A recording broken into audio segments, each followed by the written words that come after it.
This is Life Transformation Radio.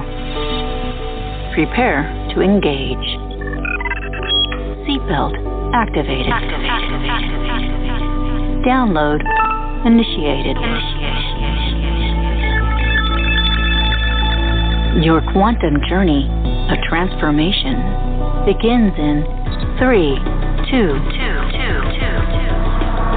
1.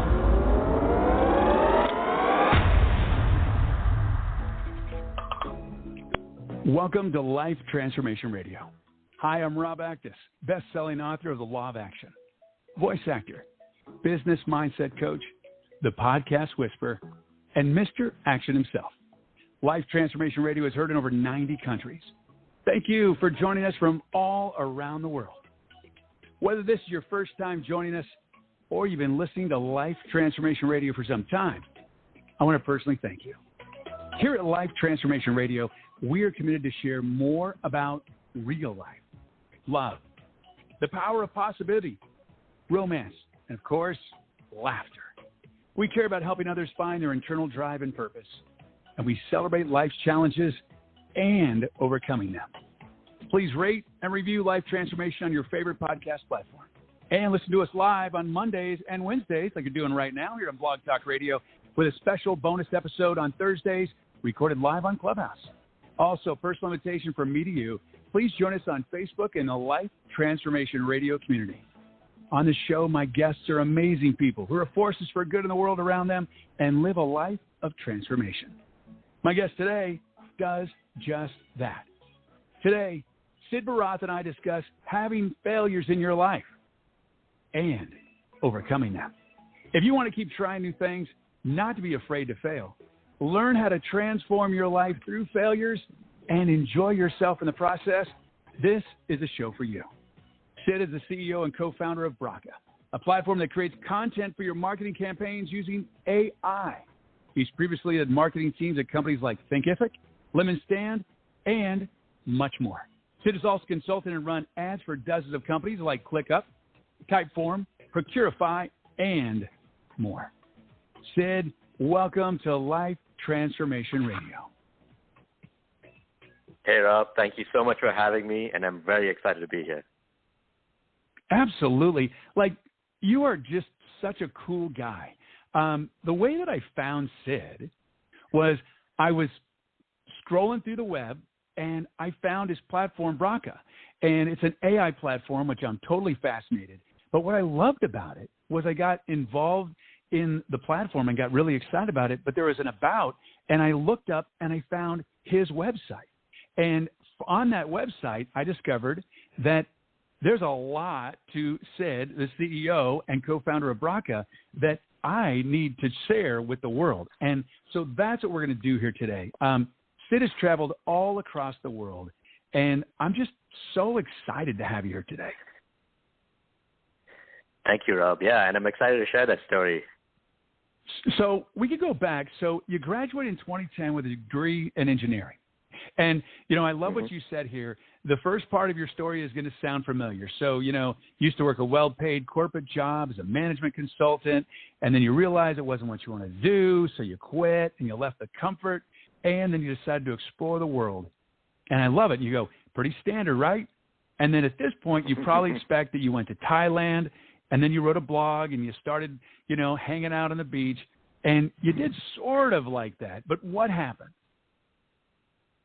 Yeah, we have to turn that clock all the way back 10 years or more. But, you know, like coming out of university with an engineering degree, I realize now it's like the same thing for anyone coming out of a university degree. Like you're still not really sure what you should be doing with your life, right?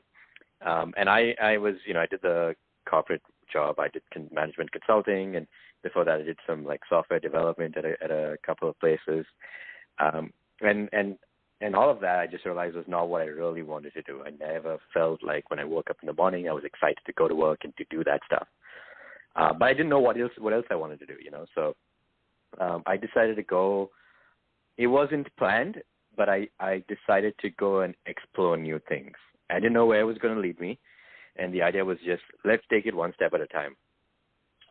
So the first thing I did was one thing I thought of was I really enjoyed traveling. I wanted to travel, and I had this idea for a social networking app for travelers who could connect with people on the move when you're in a new city and or see things to do or figure out what to do and where to go when you're visiting a new place. So I contacted a friend of mine who would study with me in school, and we decided to start this app as a business. And then we applied to a startup accelerator in Chile, South America. We got in, and so I said, all right, I'm going to quit my consulting job. My friend said he was going to quit his job, and we were going to move to South America and start building this app. And so that's where this whole journey of traveling around and trying new things begins. That's amazing. You know, one of the things I loved about your blog and how you did this was, you know, and today's show is Don't Be Afraid to Fail. And, you know, most people are afraid of failure. They're afraid of failure. And I love, so in this page, and I'm going to put a link to this because in the show notes, because I think this is really powerful. And you talk about this, and it says that didn't go so well because there's a failure. So what happened in Chile? Yeah, so what happened in Chile was, I mean, we were young. We didn't really know what we wanted to do, and this was just like an idea that we had and had got in somehow into this accelerator program. So, you know, there we were, fresh-faced and green in Chile, trying to build something that we had no idea how to build, right? Like we had no qualifications, nothing. And so as you can expect, it didn't work out. It didn't take off. Nothing happened eventually. We spent a year in Chile. And, you know, within the first 6 months, we were like, oh, this is not going to work. We tried a couple of different things, and then I realized that I need to, like, start making some money somehow because our funding had run out. So I started to dabble in a bunch of other stuff online, like freelance web design and web development and some content, right, just like freelance marketing and stuff like that. So just really just trying a lot of different things online, like how do I make money online? Let me offer services as a designer, as a web developer, as a content writer, as a marketer. That's kind of like the sort of the first big failure. But that failure drove me to try to figure out what to do next, you know, because I didn't want to go back home just yet and give up and go back to becoming a management consultant. It was almost a bit of ego, you know, like, no, I got to prove to the world that I can cut it on my own, you know? Well, that's one way to overcome failure. Like you let your ego, you're like, yeah, no, I'm not going to be a failure. You know, a lot of people are stopped in their tracks. One failure will derail their whole life. Mm-hmm. Yep. Yeah. And so how did you overcome that? Yeah. So what made you keep going? I guess for me, what made me keep going was I started to experiment with like trying different ways to make money, and I started to make a bit of money. I got paid to create some designs for a website, to write some content for another company, and it wasn't a ton of money. It was maybe like a few $1,000s a month, just enough to get by in say Asia or South America. And so I said, all right. Maybe this is something I could continue growing because I'm making something here. I'm enjoying it. It's my own time.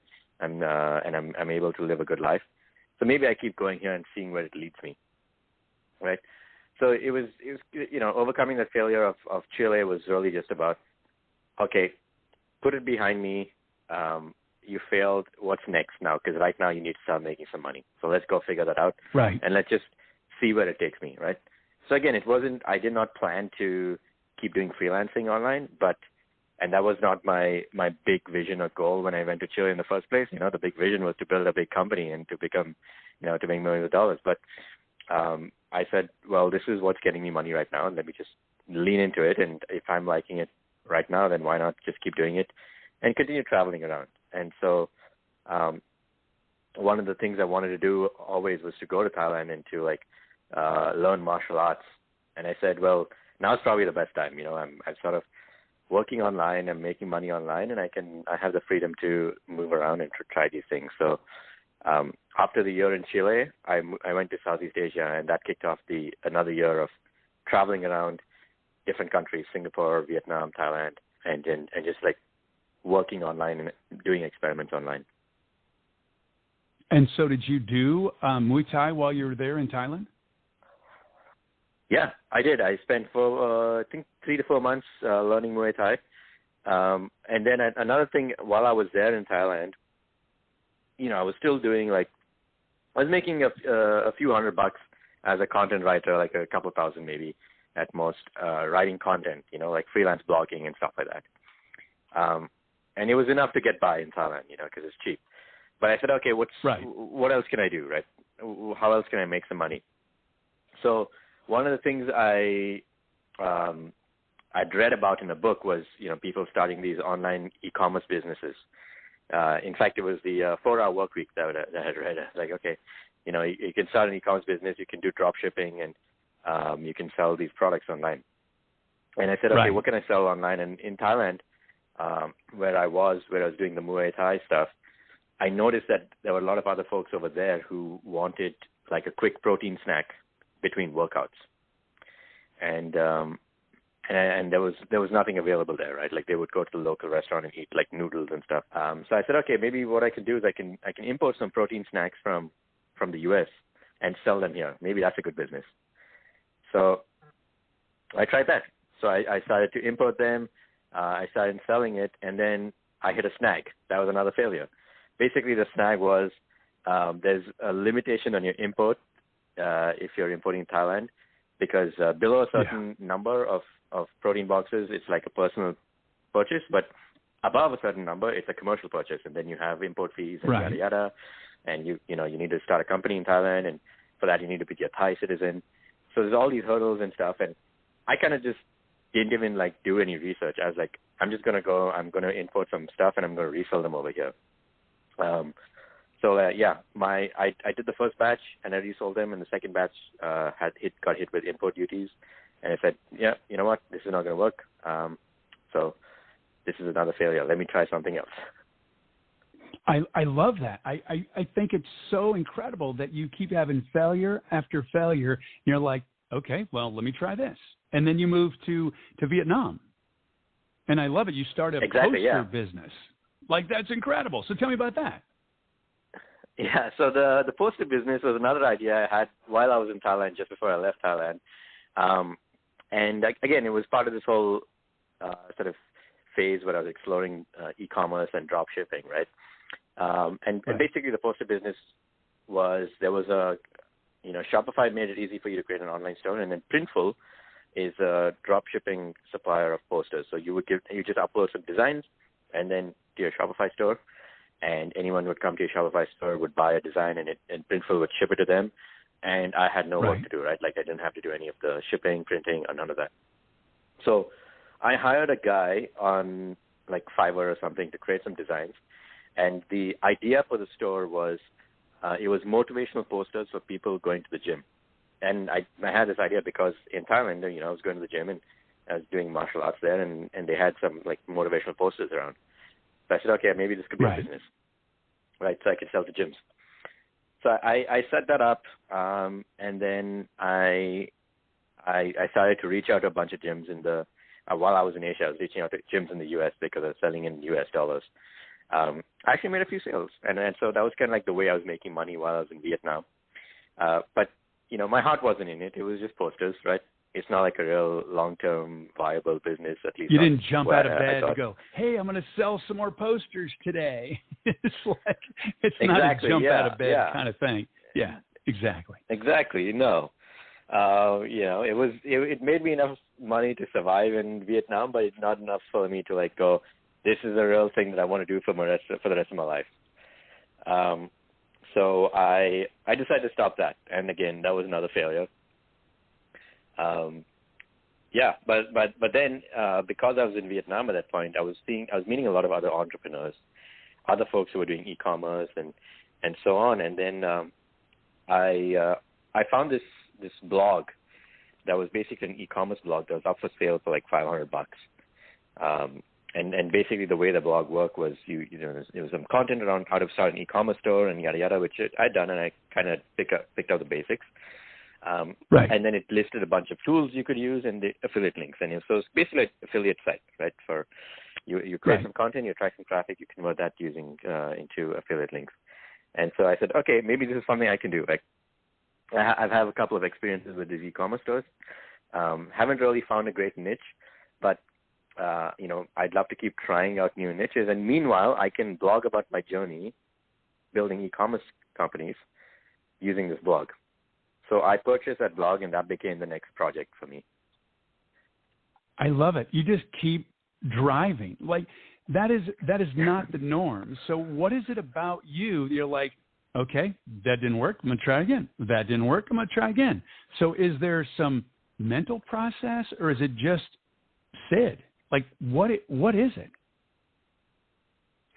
I think it was there's a couple of things. One was there was this thing of I just couldn't give up, right? Because, like, if I gave up, then what am I doing, Right. I'd basically be like, I'd have to go back to my parents' house and back to the basement and and then and find a job, Right. But at the same time, I think I'd reached a point at that point when I bought that blog that I was thinking, well, I've been trying a lot of different things and failing, and maybe something that's missing is just the fact that I don't really know how to build a business, and you need to go and start at a small company, join as an employee, Right. and learn how it works from the inside, right? So yeah, there's a lot more to running a blog, business than just starting a business. Exactly, yes. There's a lot more to running a business than just starting a business. Everybody says, I want to start a business. There is a lot to running a business.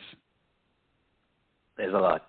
And it's not for the faint of heart. So I'm an entrepreneur. You're an entrepreneur, and I have to give massive kudos and shout-outs to anyone who's an entrepreneur, because everybody thinks, oh, it's so easy. It's not. The difference is if I look at it this way.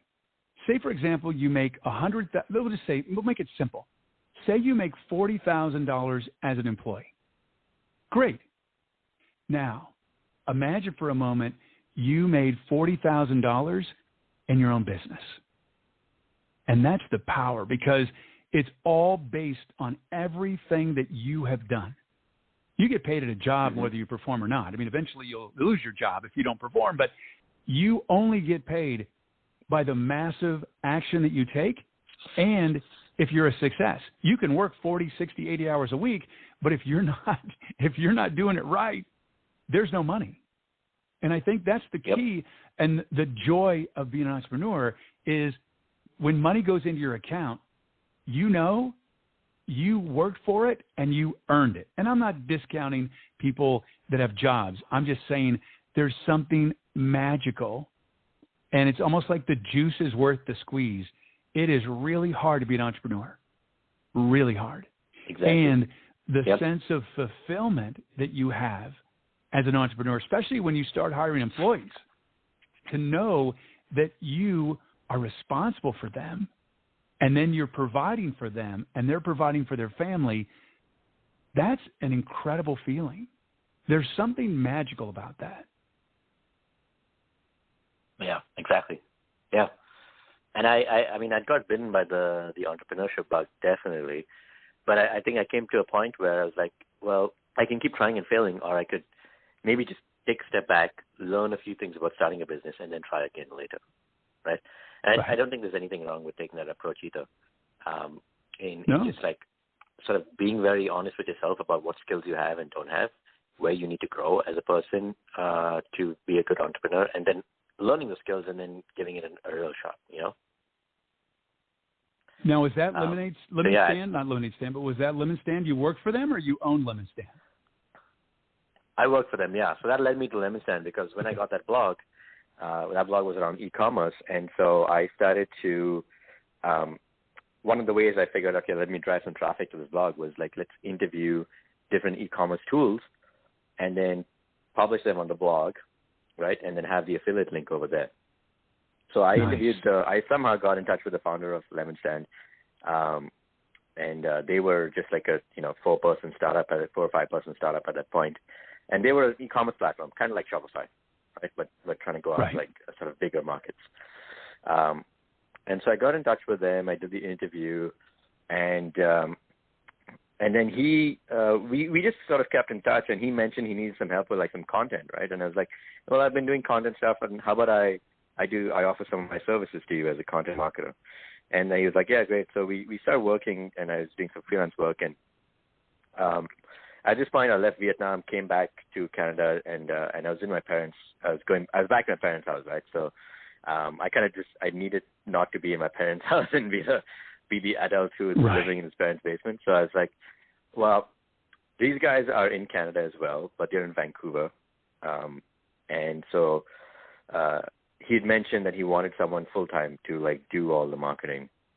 And I was like, well, I'd spent the last couple of years doing some freelance marketing, writing content, so on and so forth. I'd figured out the basics.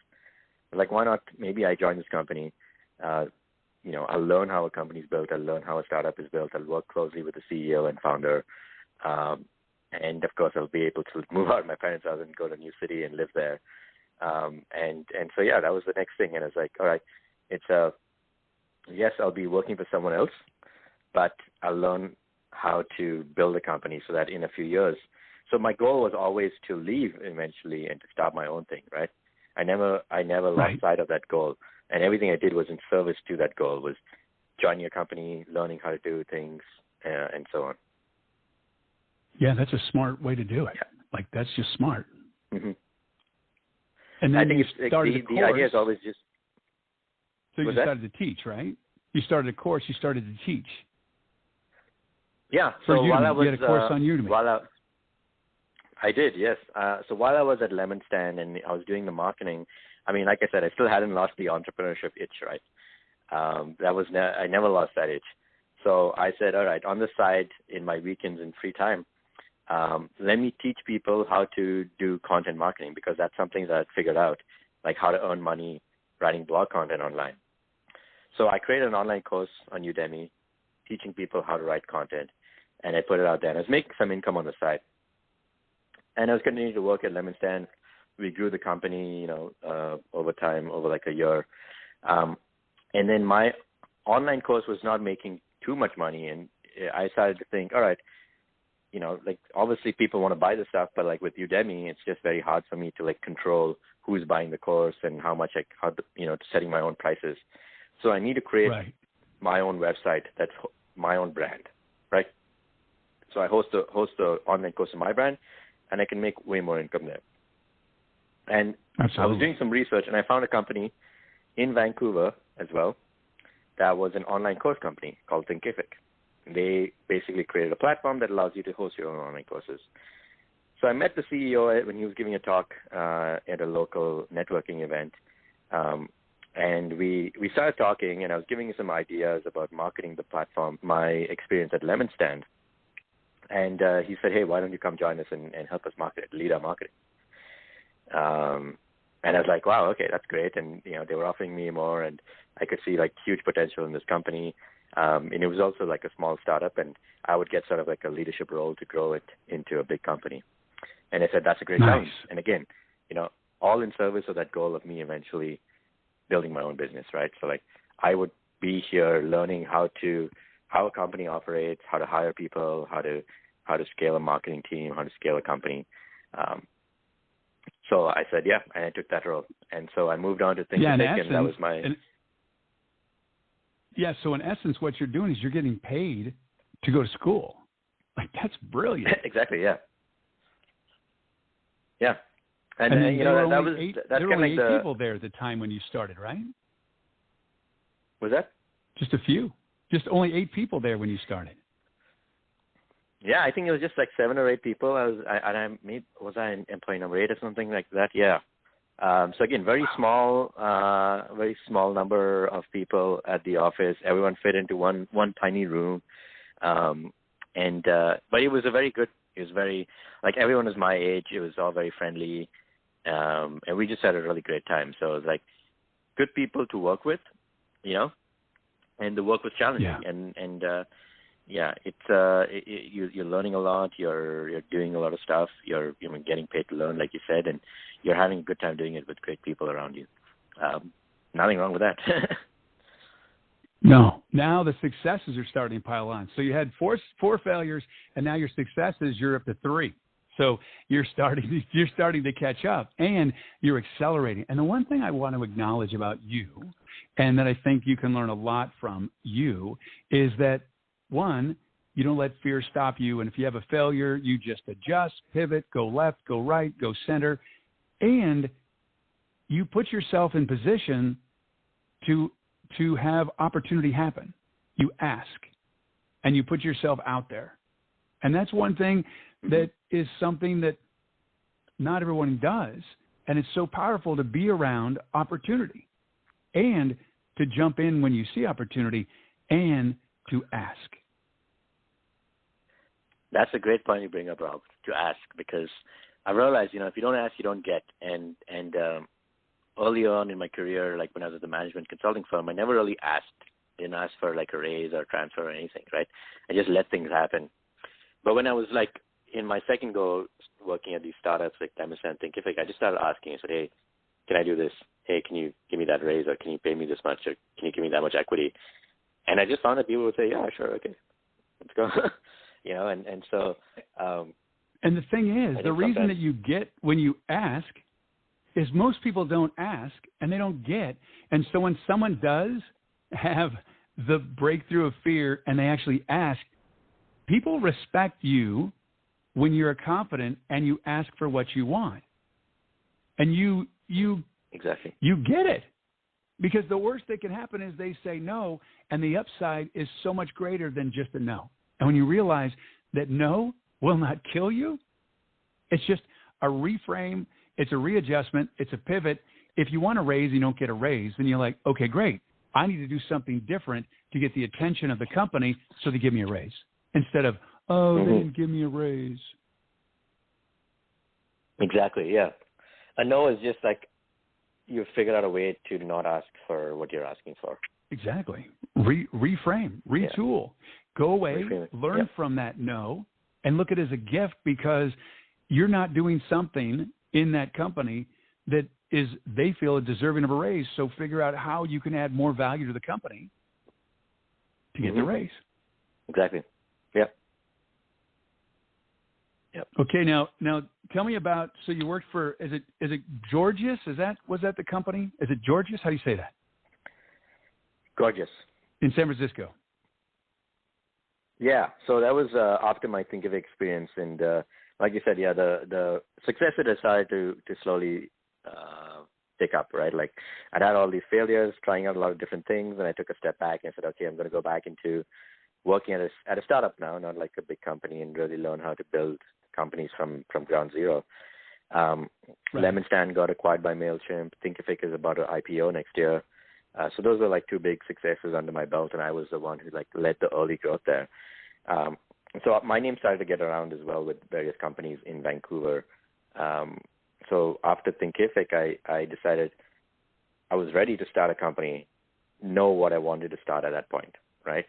So I said, well, how about I do some consulting with various different companies, work with a whole bunch of other stuff, apply all the stuff that I know as a marketer, with my successes of Mailchimp, LemonStand, and Thinkific, help a bunch of other companies. And through this process, I'll learn, I'll meet a lot of other founders, and B, I'll figure out what kind of problems I could be solving when I start my company, right?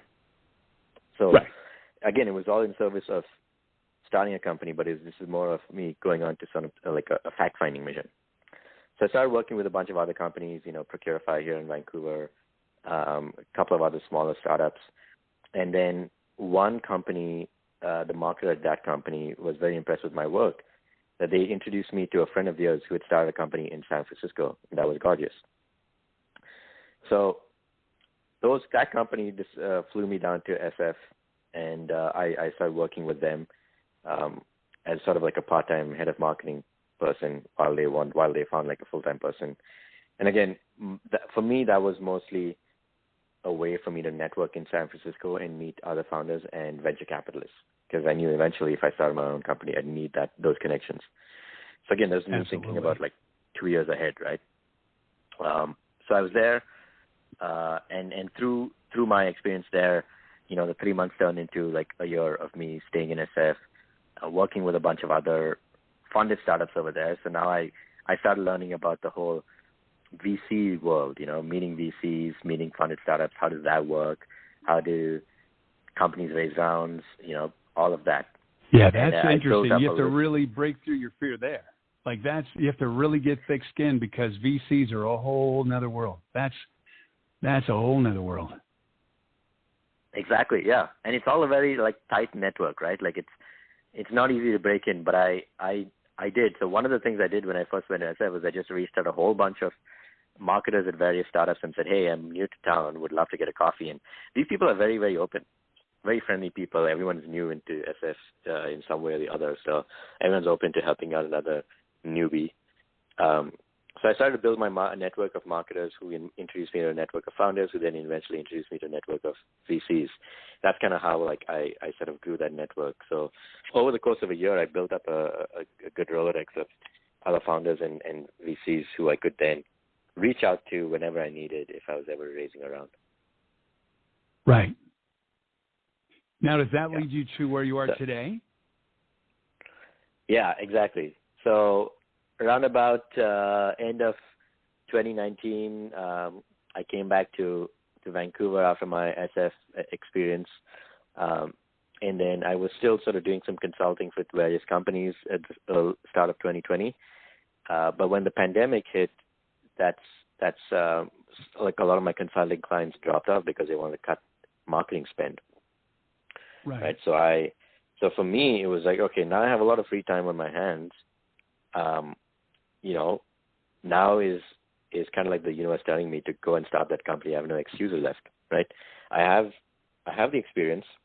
I worked at so many different companies, so I know how to build a company. I know how to grow them and generate revenue. I have the connections in the VCs, and I have the time. So there's like everything fell into place, and I said, all right, time for me to start.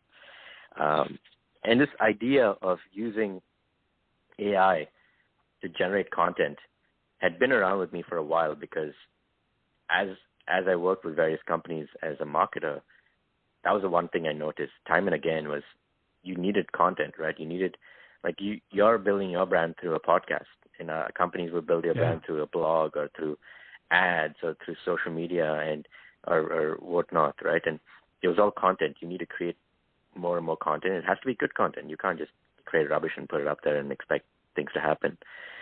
And so that's expensive. It's like it's not easy to create really good content all the time, day in and day out. And many companies are just forced to keep hiring people or just spend lots more. So when I was at companies with smaller budgets, it was just very hard for us to create that content, and that was a problem, right? Because then this company couldn't grow. So right, and you want to create great content. Exactly. Yeah.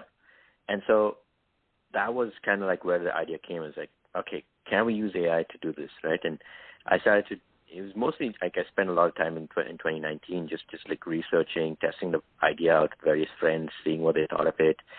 And then in 2020 when everything happened and it all came together, I said, all right, like, let me start now. And that's when I started to build Broca.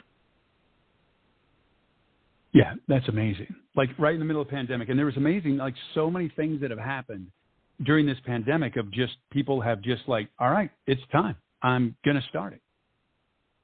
Mm-hmm. Yeah.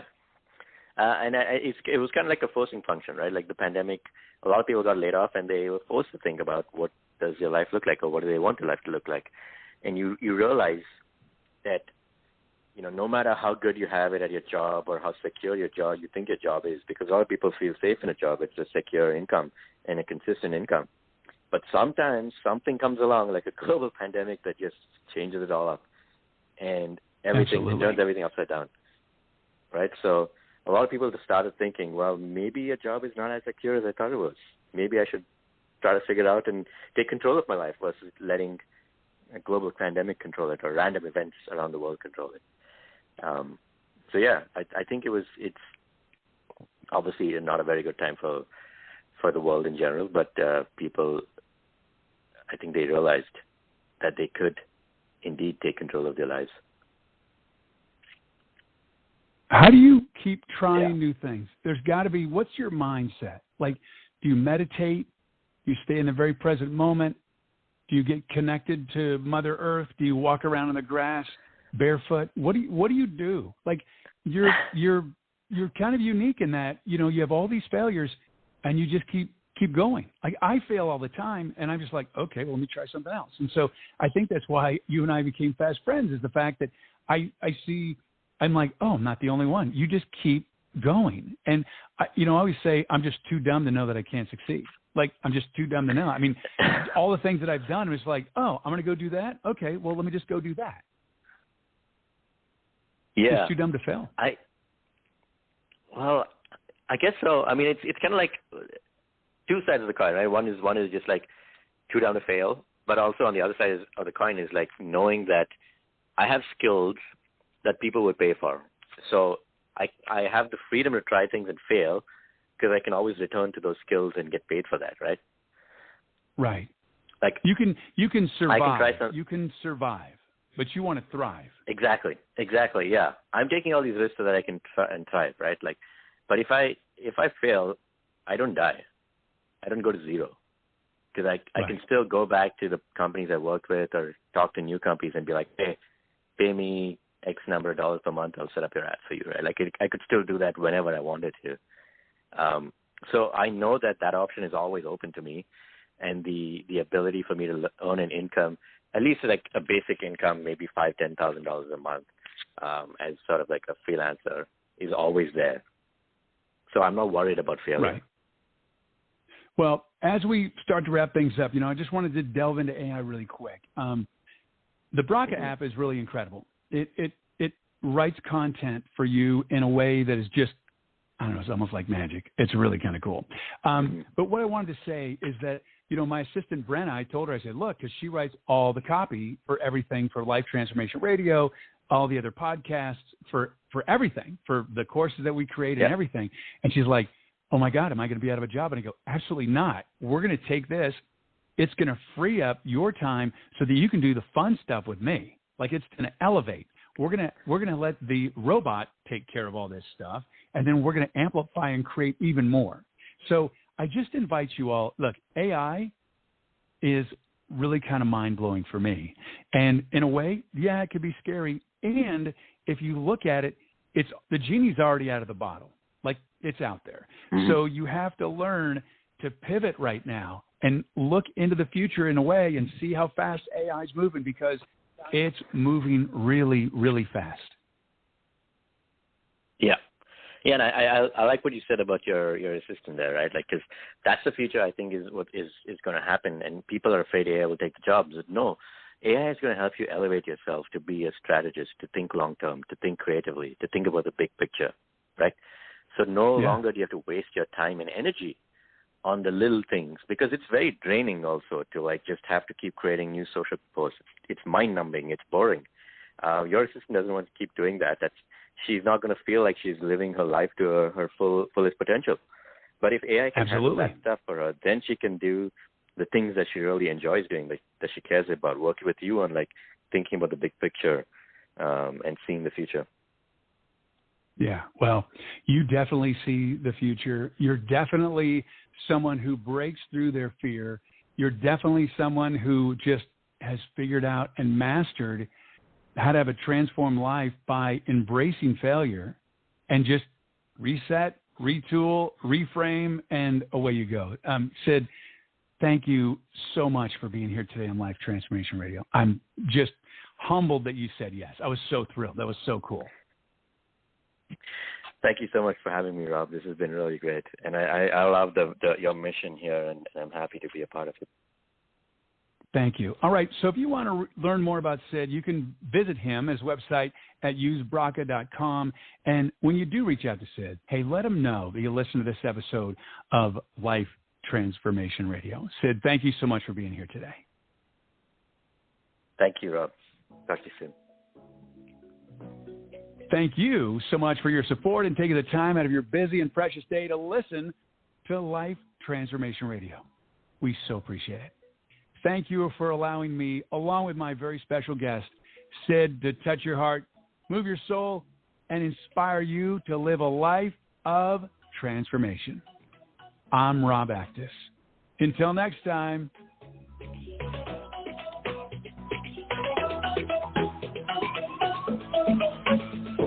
This is Life Transformation Radio. Download complete.